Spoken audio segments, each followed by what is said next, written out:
بسم اللہ الرحمن الرحیم۔ باب صلاۃ السفر، سفر کی نماز کے بارے میں ہے یہ باب۔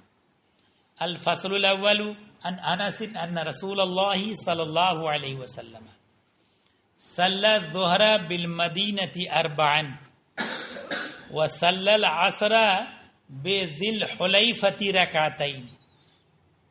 حضرت انس رضی اللہ تعالی عنہ سے روایت ہے کہ رسول اللہ صلی اللہ تعالی علیہ وسلم نے فرمایا، رسول اللہ صلی اللہ علیہ وسلم نے ظہر کی نماز مدینہ منورہ میں 4 رکعت پڑھی، وصلی العصر اور عصر کی نماز ذوالحلیفہ میں 2 رکعت پڑھی۔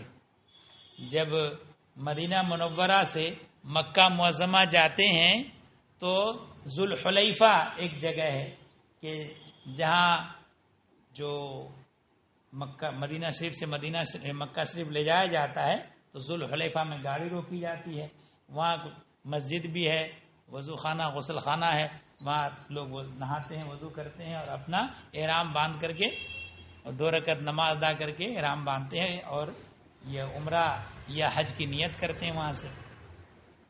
تو ذوالحلیفہ ہے، مدینہ منورہ سے زیادہ دوری پر نہیں ہے، تھوڑی ہی دور پر ہے نا، اور اس کو عام لوگ ابیار علی سے بھی تعبیر کرتے ہیں، اصل نام اس کا ذوالحلیفہ ہے۔ تو یہ مدینہ شریف والوں کے لیے میقات ہے، میقات جہاں سے کہ احرام باندھا جائے۔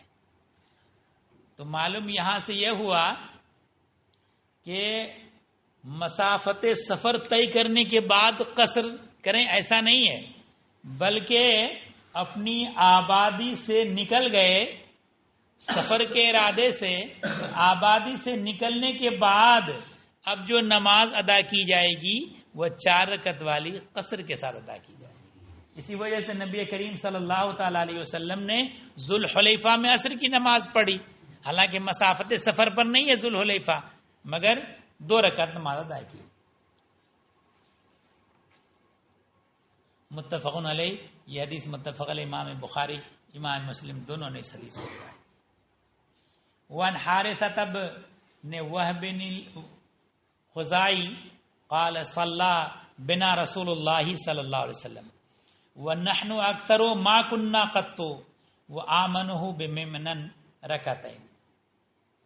حضرت حارثہ ابن وہب خزاعی سے روایت ہے، انہوں نے کہا کہ رسول اللہ صلی اللہ تعالی علیہ وسلم نے ہمیں نماز پڑھائی اس حال میں کہ اتنی بڑی تعداد میں کبھی نہیں رہے اور نہ منا میں اس سے زیادہ بے خوف کبھی رہے، اس لیے کہ پہلے جب مسلمانوں کی تعداد کم تھی تو مکہ شریف میں ان کی تعداد کم تھی اور اس وقت خوف رہتا تھا کفار مشرکین سے، لوگوں کو مسلمانوں کو ایذا پہنچاتے تھے، حالت نماز میں بھی ستاتے تھے۔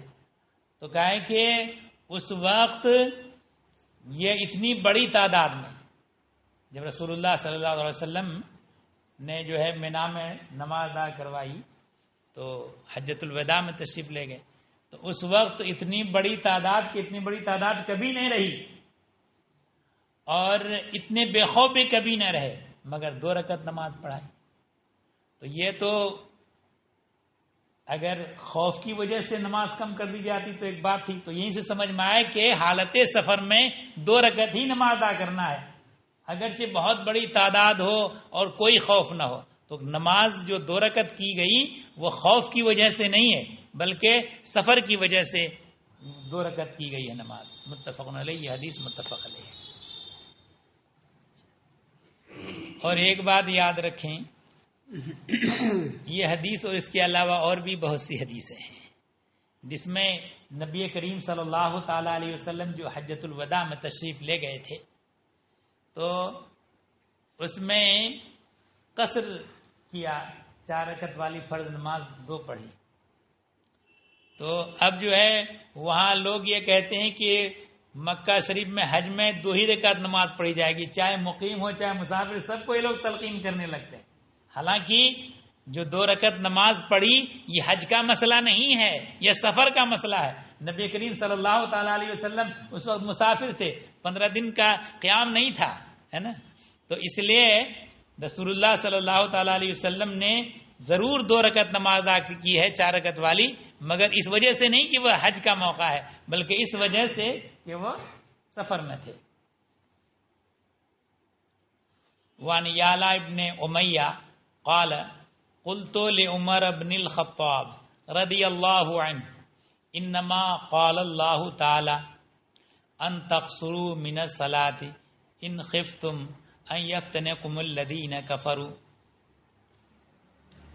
تو یعلا ابن امیہ سے روایت ہے، انہوں نے کہا کہ میں نے عمر ابن خطاب سے کہا کہ اللہ تعالیٰ نے یہ فرمایا ہے کہ ان تقصروا من الصلاة ان خفتم ان یفتنکم الذین کفروا، کہ نماز میں تم کمی کرو، تخفیف، اگر تمہیں خوف ہو کہ کفار تمہیں فتنے میں ڈال دیں گے.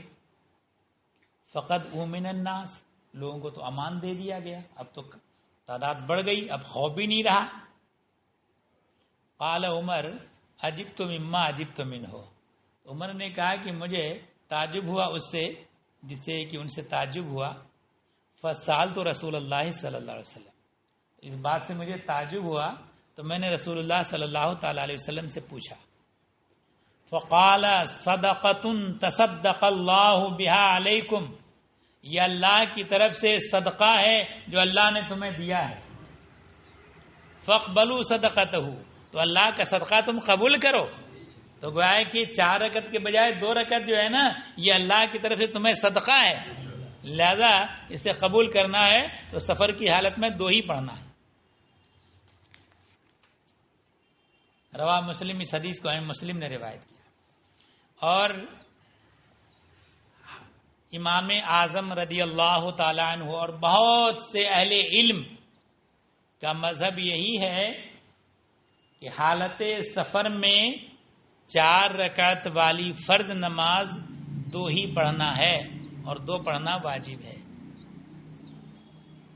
اور کچھ لوگ، بعض لوگ یہ سمجھتے ہیں، ان کا عقیدہ نظریہ یہ ہے کہ اختیار ہے سفر کی حالت میں کہ چاہے 4 پڑھ لیں یا 2 پڑھ لیں، مگر امام اعظم کے نزدیک ایسا نہیں ہے، بلکہ 4 رکعت والی 2 ہی پڑھنا ہے.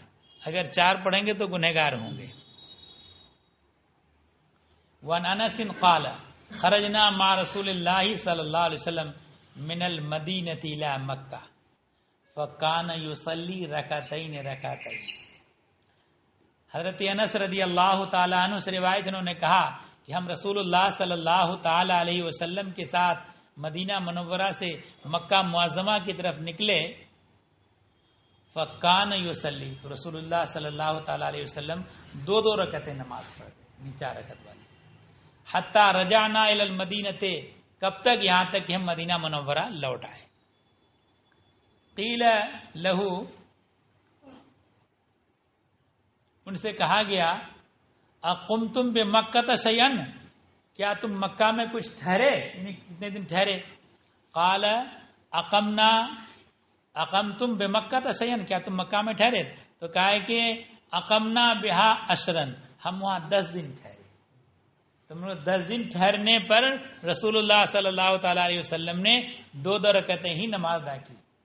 تو معلوم ہوا کہ امام اعظم کا جو مذہب ہے وہ یہ کہ اگر سفر کر کے کہیں پہنچے مسافت سفر پر اور وہاں 15 دنوں تک قیام ہو، یعنی 15 راتیں ٹھہرنے کے ارادے سے رک جائیں تو اب مقیم ہو گئے، اب 4 رکعت والی 4 ہی پڑھی جائے گی، اب قصر نہیں رہے گا.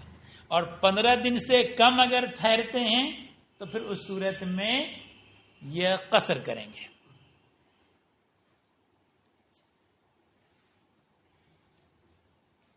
متفق علیہ، یہ حدیث متفق علیہ. اور ایک بات یہ بھی بتا دیں، وطن آدمی جہاں ٹھہرے، وطن 2 طرح کا ہوتا ہے، ایک وطن اصلی اور ایک وطن اقامت. وطن اقامت تو وہی ہے کہ وہاں آدمی رہائش کا مستقل ارادہ نہیں رکھتا، کسی کام سے یا کسی وجہ سے وہاں رہ رہا ہے، تو اگر ایسی صورت میں اس جگہ جانے کے بعد 15 دن یا 15 دن سے زیادہ ٹھہرنے کی نیت کرے گا تو وطن اقامت کہلاتا ہے۔ اور وطن اصلی جس جگہ آدمی پیدا ہوا یہ وطن اصلی ہے، یا پیدا تو نہیں ہوا لیکن وہاں مستقل رہائش کا ارادہ کر کے سکونت اختیار کر لے۔ کوئی آدمی مراد آباد جائے پیدائش ہے، بریلی آ کے بس گیا، اب یہیں رہنے کا مستقل ارادہ کہ اب ہمیں مراد آباد نہیں جانا لوٹ کر، تو اب یہ جگہ وطن اصلی ہو جائے گا۔ ٹھیک ہے نا؟ تیسری صورت وطن اصلی، ایک تو جائے پیدائش ہے اور دوسری صورت ہے توطن، وطن اختیار کر لینا، اور تیسری صورت ہے تعاہل۔ تعاہل کا مطلب یہ ہوا کہ کسی جگہ کسی شہر میں اپنے شہر سے دور دوسرے شہر میں اگر وہ شادی کر لے اور بیوی کو وہیں رکھے اسی شہر میں، تو وہ شہر بھی اس کے لیے یا وہ آبادی بھی اس کے لیے وطن اصلی ہو جاتا ہے۔ ٹھیک ہے، لیکن اس میں یہی مسئلہ ہے کہ وہ اس جگہ بیوی کو وہیں رکھے، بیوی شادی کرنے کے بعد بیوی کو اگر ساتھ میں اپنے وطن لے آیا تو پھر وہ وطن اصلی نہیں رہے گا، سسرال ہے نا۔ تو اس مسئلے میں بہت سے اہل علم ذرا پریشانی کے سے دوچار ہو گئے۔ ایک بڑا مسئلہ آیا کہ صاحب یہ کتاب میں لکھا ہوا ہے کہ تعاہل کے مطلب شادی کرنا، نکاح کرنا، تو نکاح کرنے سے وطن اصلی ہو جائے گا۔ اور دوسری جگہ ایک مسئلہ یہ لکھا ہوا ہے کہ جس عورت کی شادی ہوئی اور رخصتے کے سسرال چلی گئی تو جو ماں باپ کا گھر ہے وطن اصلی نہیں رہا اس کے لیے، اب آئندہ اگر کبھی سفر کر کے اپنے ماں باپ کے گھر آئے گی تو وہ قصر کرے گی۔ تو اب دونوں مسئلوں کو جب ملایا جاتا ہے تو بھئی ایسا ہے، جب عورت کا وطن باطل ہو جائے تو آدمی کا سسرال وطن کیسے بن جائے گا، ہے نا۔ تو کئی لوگوں نے مجھ سے رابطہ قائم کیا، ایک وہ نظام الدین صاحب ہے، وہ رہتے انگلینڈ میں، ان کا فون آیا، نے کہا، پھر میں نے غور کیا اس مسئلے میں، کہا کہ مسئلہ یہی ہے کہ وہ بیوی کو اسی جگہ رکھتا ہے تو وطن اصلی بنے گا، اور رخصت کرا کے اپنے گھر لے آیا تو پھر وطن اصلی نہیں بنے گا۔ اسی وجہ سے حضرت عثمان غنی رضی اللہ تعالی عنہ یہ چاہتے تھے کہ مکہ معظمہ میں وہ 4 رکعت نماز ادا کریں۔ نبی کریم صلی اللہ تعالی علیہ وسلم جب مکہ تشریف لے آتے 2 رکعت پڑھتے، حضرت صدیق اکبر 2 رکعت پڑھتے، حضرت فاروق اعظم 2 رکعت پڑھتے، اور حضرت عثمان غنی اپنے خلافت کے ابتدائی دور میں وہ بھی 2 رکعت پڑھتے۔ پھر بعد میں ان کو خیال آیا کہ ہمیں 4 رکعت پڑھنا ہے، تو اس کے لیے انہوں نے تعویل کی کہ شادی کر کے ایک بیوی کو منی ہی میں رکھتے تھے، ہے نا، تو کبھی مکہ مدینہ شریف آ جاتے تھے، کبھی مکہ شریف چلے جاتے تھے، تو اس طرح مکہ شریف میں وہ ان کے لیے وطن اصلی ہو گیا، لہذا وہاں وہ 4 رکعت نماز ادا کرتے تھے۔ تو سسرال اس صورت میں وطن اصلی بنے گا جب بیوی کو اسی شہر میں اسی آبادی میں رکھیں۔ وعن ابن عباس قال سافر النبی صلی اللہ علیہ وسلم سفرا فاقام 19 یوما یصلی رکعتین رکعتین۔ حضرت ابن عباس رضی اللہ تعالی عنہ سے روایت ہے، انہوں نے کہا کہ رسول اللہ صلی اللہ تعالی علیہ وسلم نے ایک سفر کیا، فاقام 19 یوما، 19 دن قیام فرمایا، یصلی رکعتین رکعتین، 2 رکعت نماز ادا کرتے۔ قال ابن عباس فنحن نصلی فیما بیننا و بین مکہ 19، تو حضرت ابن عباس نے کہا کہ ہم نماز پڑھتے اپنے اور مکہ کے درمیان 19 دن، رکعتین رکعتین، 2 رکعتیں۔ فَإِذَا أَقَمْنَا أَكْثَرَ مِنْ ذَلِكَ صَلَّيْنَا 4، اور جب اس سے زیادہ قیام کرتے تو 4 پڑھتے۔ تو اس حدیث سے بظاہر یہ سمجھ میں آتا ہے کہ 19 دن بھی قیام کریں تب بھی 2 رکعتیں، اور امام اعظم کا مذہب 15 دن کا ہے کہ 15 دن کے ارادے سے رک جائیں تو اس صورت میں قصر ترک کر دیں گے اور 15 دن سے کم ٹھہریں گے تو قصر کرنا، اور اس حدیث سے 19 دن کا ہے۔ تو اصل میں مسئلہ یہ ہے کہ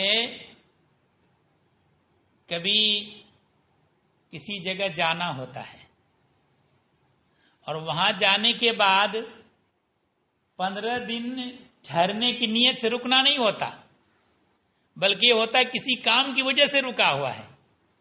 2 دن میں کام ہو جائے تو اب نکل جائیں گے، ہو نہیں پایا اور 2 دن میں کام ہو جائے یا 5 دن میں کام ہو جائے نکل جائیں گے، اور ایسے ہوتے ہوتے مہینہ رک گیا۔ مہینہ دن رکنے کا ارادہ نہیں تھا اس کا، یہ ہوتا ہے کہ بھئی فلاں کام کی وجہ سے رکے ہوئے ہیں اور یہ کام ہو جائے تو اب ہم یہاں سے نکل جائیں گے۔ اب وہ کام ہو نہیں پایا تو اس طرح سے مہینہ کیا سال بھر بھی یہ رکنا پایا جائے تو وہ 2 ہی رکعتیں پڑھے گا، وہ مسافر ہی رہے گا، مقیم نہیں ہوگا، جب تک کہ 15 دن یا 15 دن سے زائد متصل ٹھہرنے کے ارادے سے نہ رکے۔ اسی وجہ سے کسی جگہ فوج کو بھیجا جائے کہ صاحب فلاں چیز کو سر کرنا ہے، اور وہاں جو کچھ بغاوت کریں یا کوئی بات ایسا ہو جائے ان کا محاصرہ کر لیں، کچھ کریں، اور وہاں ان کو رکنا پڑ جائے لمبے سمے وقت تک، تو اس صورت میں وہ لوگ قصر ہی کریں گے۔ کیوں؟ اس لیے کہ ان کے اس میں نہیں رہتا ہے کہ ہم کو یہاں 4-6 مہینہ رکنا ہے، بلکہ ابھی معاملہ ختم ہو جائے تو ابھی نکل جانا ہے، 2 دن میں ختم ہو جائے 2 دن میں، تو اس طرح سے رکتے رکتے لمبا قیام ہو جاتا ہے، تو اس صورت میں ان کو قصر ہی کرنا ہے۔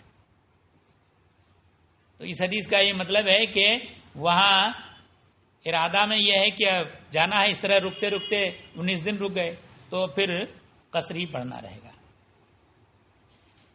وعن حفص بن عاصم قال صحبت ابن عمر فی طریق مکہ فصلی لنا الظہر رکعتین۔ حضرت حفص ابن عاصم سے روایت انہوں نے کہا کہ میں ابن عمر کے ساتھ رہا مکہ شریف کے راستے میں، فصلی لنا الظہر رکعتین، تو ہمارے لیے انہوں نے 2 رکعت نماز پڑھائی۔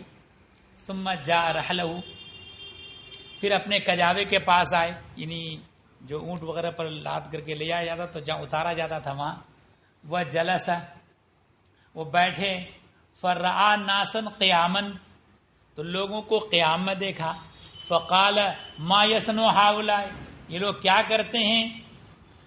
قلت یسبحون، تو میں نے کہا کہ یہ لوگ تسبیح کرتے ہیں۔ قال لو کنت مسبحا اتممت صلاتی، تو اگر میں، تسبیح سے مراد جگہ نماز، اگر میں نماز پڑھتا تو اپنی نماز پوری کرتا۔ صحبت رسول اللہ صلی اللہ علیہ وسلم فکان لا یزید فی السفر الی رکعتین، انہوں نے کہا کہ میں رسول اللہ صلی اللہ تعالی علیہ وسلم کی صحبت میں رہا، سفر میں 2 رکعت پر اضافہ نہیں کرتے۔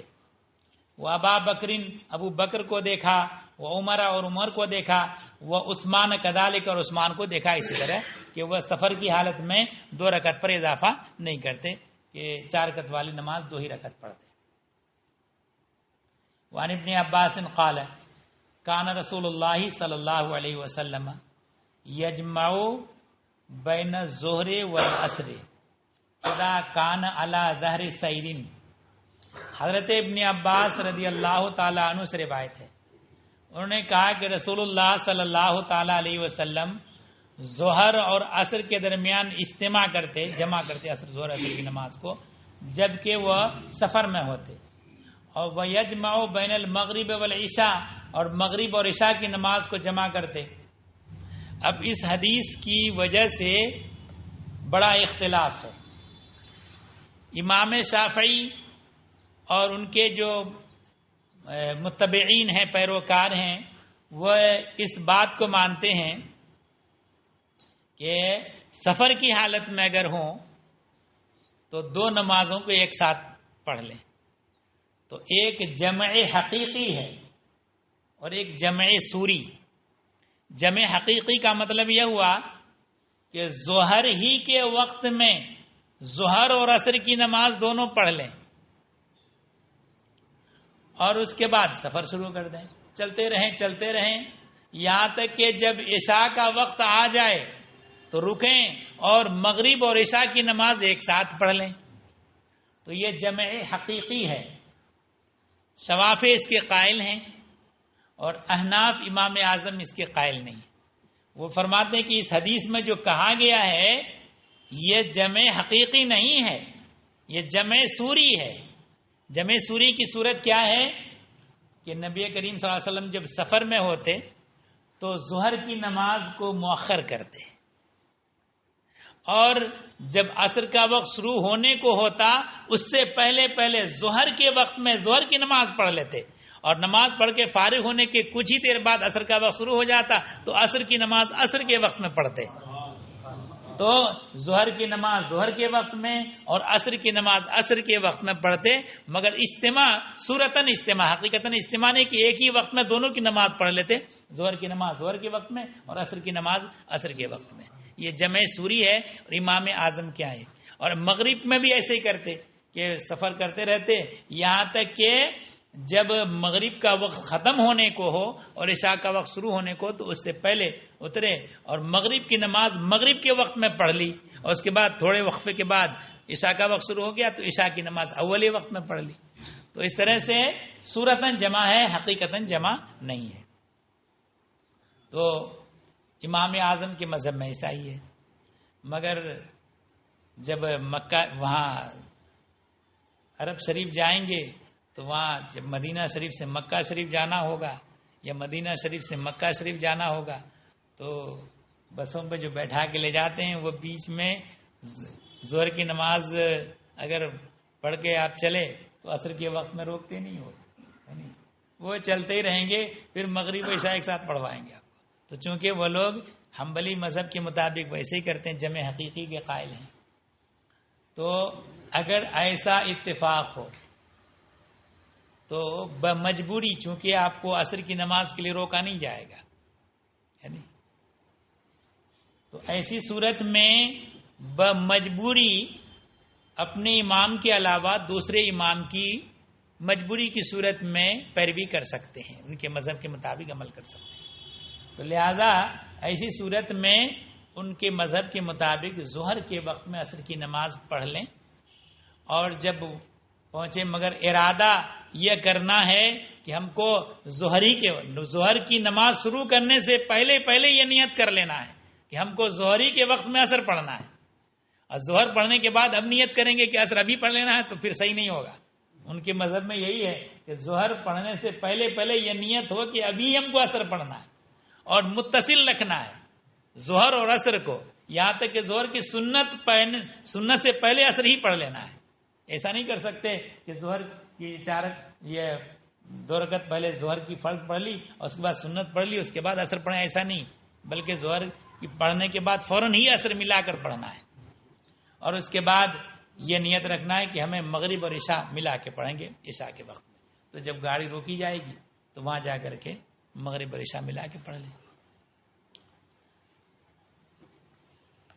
تو یہ مجبوری ہے کہ قافلہ کہ روکا نہ جاتا ہو، مجبوری میں ایسا کرنا پڑتا ہو تو ایسا کریں. وعن ابن عمر قال کان رسول اللہ صلی اللہ علیہ وسلم یصلی فی سفر علی راحلتہ، کہ رسول اللہ صلی اللہ تعالی علیہ وسلم سفر میں اپنے راحلہ اپنی سواری پر نماز پڑھتے، حیث و توجہت بھی، جدھر سواری جاتی، یعنی نفل نماز سواری پر بھی پڑھ سکتے ہیں، چلتی سواری پر. اور رخ کدھر کریں گے؟ ظاہر سی بات ہے کہ کبھی ایسا ہوتا ہے کہ کعبہ کی سمت کے خلاف سفر کرنا ہوتا ہے، تو اب صورت میں کیسے نماز پڑھیں گے؟ تو کہا ہے کہ جدھر سواری جا رہی ہے اسی طرح رخ کریں گے. وَيُؤْمِي إِيمَاءً، اور اشارہ کریں گے. اشارہ کا مطلب یہ ہے کہ رکوع سجدہ اشارے سے ادا کریں گے. اچھا، صلاۃ اللیل الا الفرائض، رات کی نماز سوائے فرائض کے، کہ فرائض جو ہے وہ اپنی سواری پر ادا نہیں کرتے، سواری نیچے اتر کر کے ادا کرتے. وَيُؤْتِرُ عَلَىٰ رَاحِلَتِهِ، اور وطر کی نماز اپنی سواری پر پڑھتے. تو وطر کی نماز واجب ہے، اور واجب اس کے بارے میں کہا گیا ہے کہ ابتداءً پہلے وطر کی نماز واجب نہیں تھی، تو اس زمانے میں نبی کریم صلی اللہ علیہ وسلم نے وطر کی نماز اپنی سواری پر پڑھی، لیکن جب بعد میں واجب ہو گئی تو پھر وطر کی نماز سواری پر ادا نہیں کرتے، اتر کے ہی ادا کرتے.